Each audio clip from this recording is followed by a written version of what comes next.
thank you, Secretary General, for providing this briefing ahead of your trip. I know you have some introductory remarks, and then we'll be able to take some questions, and we have until about 25 past. Yeah. So thank you very much, Secretary. Thank you, ladies and gentlemen, for being here. Good afternoon. Dobar dan. I welcome this opportunity to discuss my upcoming visit to Slovenia, Croatia, Montenegro, Serbia, and Kosovo, the former Yugoslav Republic of Macedonia, and Bosnia and Herzegovina. This will be my first opportunity to travel to all parts of the former Yugoslavia, and indeed the first such trip by a United Nations Secretary General. Several countries in the region are celebrating their 20th anniversary as members of the United Nations, and I'm greatly looking forward to the visit. We will begin on July 20th in Slovenia and end on July 26th in Bosnia and Herzegovina, where I will also visit Srebrenica. Everywhere I go, I'm going to underscore the importance of this region, not only in Europe, but around the world. The area has suffered great trials and trauma, which we all know so well. But throughout the region, there are signs of progress. I see resilience, dynamism, and commitment to overcome and move forward. We must consolidate those gains and nurture the forces of harmony and inclusion. That is why my trip will be focused on the future. My message will be one of solidarity and support. The role of the United Nations in the area is evolving. Countries have moved from being recipients of peacekeepers to contributors. They have gone from conflict to greater cooperation. The United Nations is committed to supporting the region for the long haul as it tackles common challenges. The creation of decent jobs, especially for young people, economic growth and sustainable development, stronger institutions for democracy, justice and human rights, and greater cooperation and reconciliation among neighbors. Above all, I will stress the dialogue as essential to rebuilding trust, promoting mutual respect, and laying the foundation for long-term stability and prosperity. The region shares common challenges that transcend borders, faith, or ethnicities. My visit will focus on that common future and the commitment of the United Nations to support the region every step of the way.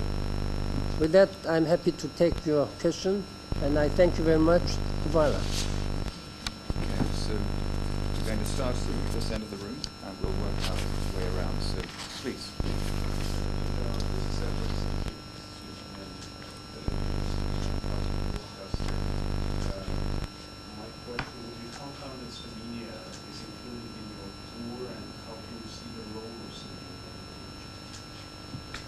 I'm going to visit all 6 countries and Kosovo as a Secretary General. This is a bit ambitious to visit all 7 places in just less than a week. Slovenia is one of those countries. It's a broader mission of visiting all the countries. I have been working very closely with Slovenia.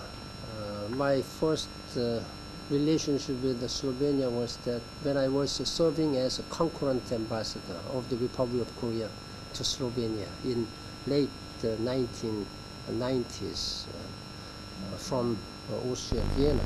So I've been visiting many countries. Slovenia is the only country where I'll be visiting for second time as a Secretary General. In 2008, when Slovenia was conducting the presidency of the European Union, I visited as a Secretary General. Of course, I have been maintaining good relationship with President Turk whom I have known when I was serving as a chef de cabinet of the President of General Assembly. He was Assistant Secretary General for Political Affairs. Slovenia is celebrating its 20th anniversary of admission to the United Nations. They served as Human Rights Council and more importantly, in the late 90s, a member of Security Council. That was quite significant contribution. And we have been working very closely with the Slovenian government and people. And I expect that we can expect more such a cooperation from Slovenia government and people. So thank you very much. Okay. My name is Andrei Novia, and I'm from Slovenia. And I would add to the question of my colleague. You mentioned in a few words, but the question is like, what's your general assessment of the region of how this region is actually developing and integrating into more international community? And the question is, do you think that Slovenia actually contributed enough to promote the process of normalization of the region? What's the Slovenian role? This area has gone through a very significant transformation since the 1990s. Of course, they have gone through such a very difficult and turbulent political process. And now that all 6 countries and together with Kosovo, they are really trying to promote the reconciliation among themselves. They have all these different historical legacies, but I'm encouraged that they are trying their best to overcome all this difficult period. They are trying to aim to Euro-Atlantic integration. This is a very important direction. Some country has joined or is going to join the NATO and the European Union. And I sincerely hope that all this overall trend toward that Euro-Atlantic integration will help reconcile among themselves and establish a stronger rule of law and also strengthen their democratic institutions.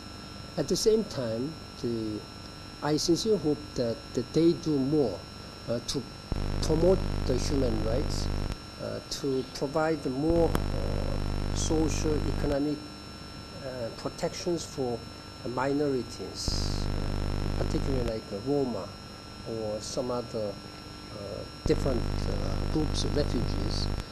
This is what we expect from European countries. Slovenia, as one of the first countries who declared independence from former Yugoslavia, has been making great strides.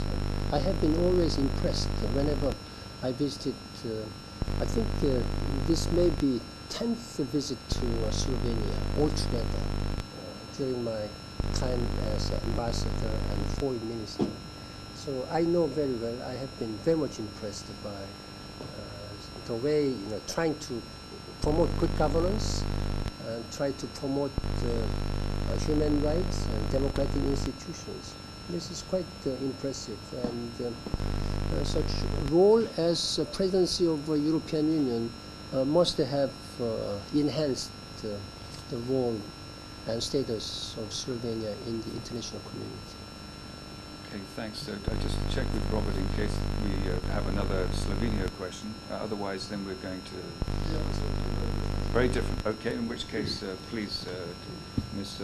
My name is Milan Mišić. I'm correspondent of Politica daily from Belgrade. Since you just said you are visiting 6 countries and Kosovo, you are also meeting the Kosovo authorities there. Does that in any way imply that your office recognize Kosovo as an independent state? And what's going to be the protocol there? Where are you meeting? Yeah, my visit to Kosovo is taking place in a broader context of my visit to the region, and also my visit will be conducted in line with Security Council Resolution 1244. You know that Kosovo is the place where we have the only United Nations mission, UNMIK there. I have a duty and responsibility to lead our people, Special Representative Zarif and his people in the mission. And of course, you know, on that occasion, I'll have an opportunity of a meeting with government representatives of Kosovo. Now, United Nations is mandated by the Security Council Resolution 1244 to ensure that all this transition goes in line with the mandate given by the Security Council. Thank you very much. Thank you. Thank you, Secretary General of the Elections. My name is Robert Koredosh. I'm a correspondent of Slovenian presidency. And I'm very grateful for this chance to clarify some speculations in Slovenia that's been going on for a long time. You said that you know our president very well, your friends, and there's been a lot of speculation that he might be one of the candidates for your successor when your term expired. So I would like to ask you what are your thoughts about that, and in this context, what are your thoughts about the Secretary General coming from a group of Eastern European states, which are You know, I have just started my second term as a Secretary General.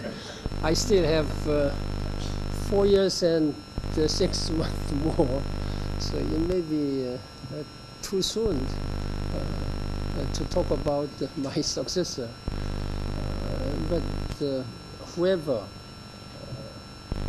may be interested in succeeding me, I would welcome whoever is committed with strong leadership, good integrity, and a good vision to work for the ideals and commitments of the United Nations. I would welcome. But let us discuss this matter later. Thank you. Okay, please. Thank you. Anil Muna with RTV 21 Kosovo National Television. About 2 years ago, UN General Assembly adopted a resolution that called for the dialogue between Kosovo and Serbia.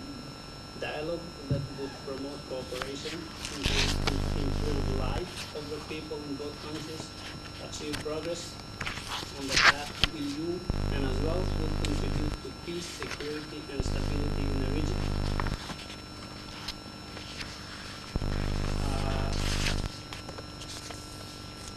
Dialogue did happen, agreements were reached, but they were not being implemented from Serbia.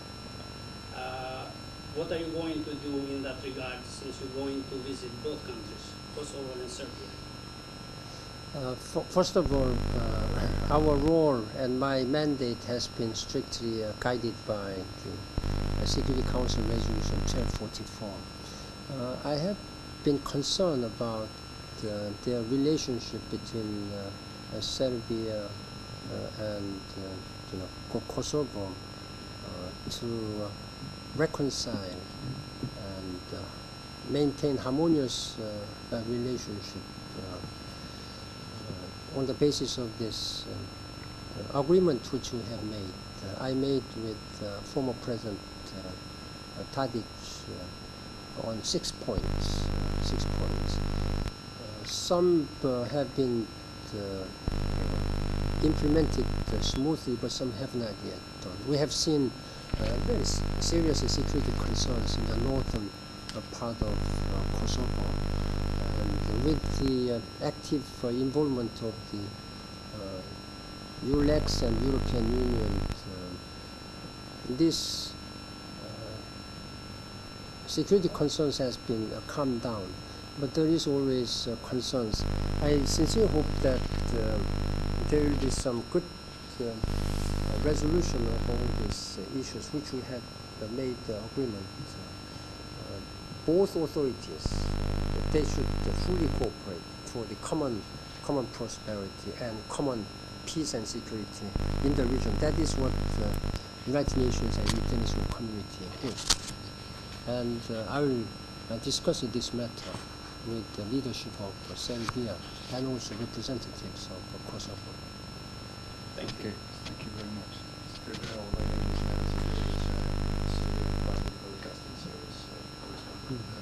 My question is related to the role of UNMIC. In this moment, one of the reasons why you visit Kosovo is to discuss the role of the UNMIC. Especially, I'm just wondering what will be the role of the UNMIC after September, when, based on decision of International Steering Group, the supervised independence of Kosovo will stop. And we are aware of the fact that Kosovo, regardless of Resolution 1244, was already recognized by more than 80 countries.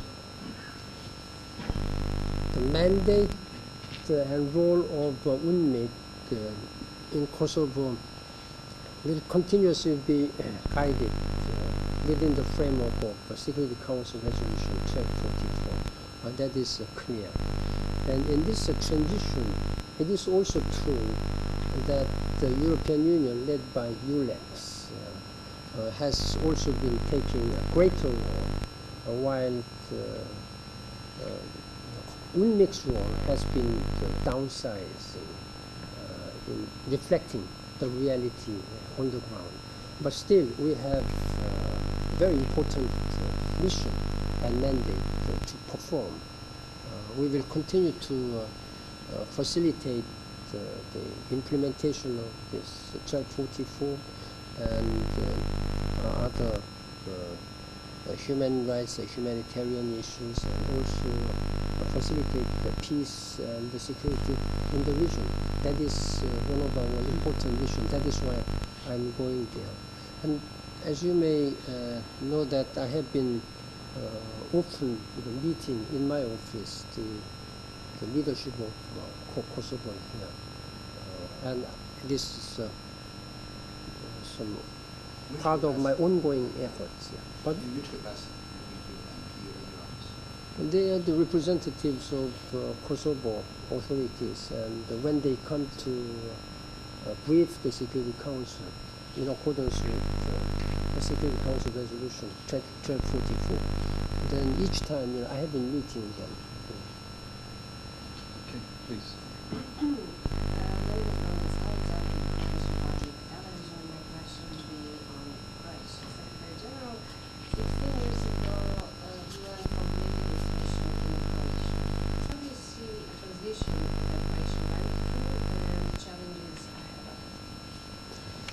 Croatia is quite unique.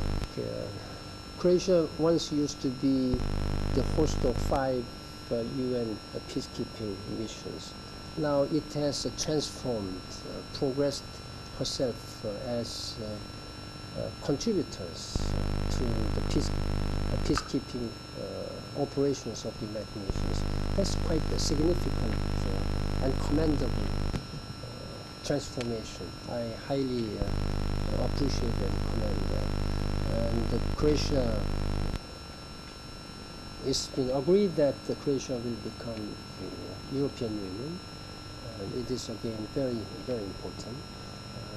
Croatia has become a full, member of this Euro-Atlantic integration. I sincerely hope that Croatian government will continue to build upon their achievement. My experience with Croatian government has been quite good, happy one. When they were serving as a non-permanent member of the Security Council, they contributed a lot to world peace and security and human rights. At the same time, there should be more efforts in further promoting the human rights institutions, democratic institutions, good governance. I'd like to tell you one thing which I feel personally proud is that I have appointed Ivan Simonovic, who used to work in the cabinet of Croatia. as Assistant Secretary General for Human Rights, High Commissioner's Office, number 2 in the High Commissioner's Office. That means great things for Croatians and for the United Nations. A person who has been the subject of all these human rights operations, and also who has been trying to build up their country, is now working for global human rights. That is quite significant, and that is why he is going to accompany me to Croatia and all other Balkan states. Okay, thanks very much. Please. My name is Rita Music. I come from the Danish University. Can you tell me what you expect to find in Montenegro, or to put it in different words, what are the issues you are going to talk about with Montenegrin authorities? Which authorities? Montenegrin. Montenegro. Montenegro has joined recently, just a few years ago.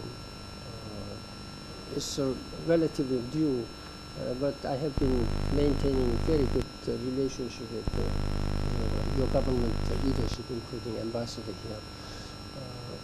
As one of the former Yugoslav member states, again, Montenegro has been making good contributions. But while all these Balkan states have been making great transformation toward greater democracy and participatory democracy, but still it's not without the challenge. You have had many difficult challenges to still overcome.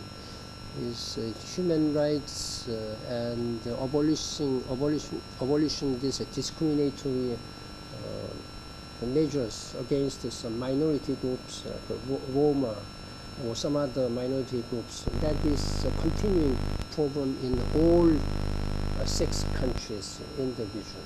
So that's what I'm going to emphasize. But all in all, I'm encouraged that you are really striving to promote the democracy, promote the inclusive society, and also meet the target of Millennium Development Goals. This is what I'm very much encouraged with. Thank you. Okay, thank you.